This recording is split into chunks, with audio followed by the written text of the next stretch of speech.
Menindaklanjuti Surat Gubernur Aceh Nomor 23 Tahun 2021, Dinas Tenaga Kerja dan Mobilitas Penduduk Aceh menerapkan sistem scan barcode melalui aplikasi Peduli Lindungi yang dimulai pada hari ini 1 November 2021.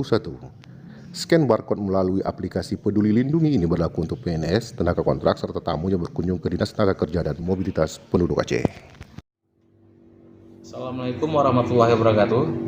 Alhamdulillah, pada hari ini, Senin 1 November 2021, Dinas Tenaga Kerja dan Mobilitas Penduduk Aceh telah menindaklanjuti Surat Gubernur tentang penggunaan scan barcode aplikasi Peduli Lindungi di lingkungan dinas untuk pegawai dan pengunjung di Dinas Tenaga Kerja dan Mobilitas Penduduk. Ini adalah salah satu ikhtiar pemerintah Aceh untuk memutus mata rantai penyebaran virus COVID-19. Mudah-mudahan apa yang kita laksanakan dimulai pada hari ini dapat memberikan manfaat untuk kita bersama dalam mencegah penyebaran virus COVID-19.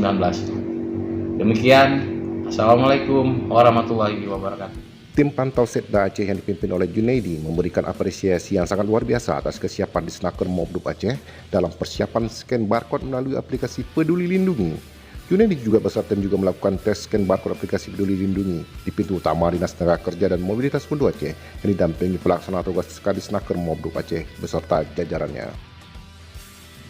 Pelaksana tugas Kepala Dinas Tenaga Kerja dan Mobilitas Penduduk Aceh, Erwin Ferdinand, menyampaikan instruksi gubernur yang ditandatangani oleh Nova Iriansyah yang ditetapkan di Banda Aceh Jumat 29 Oktober 2021 ditujukan kepada Satuan Kerja Perangkat Aceh, pegawai negeri sipil, dan tenaga kontrak pada pemerintah Aceh.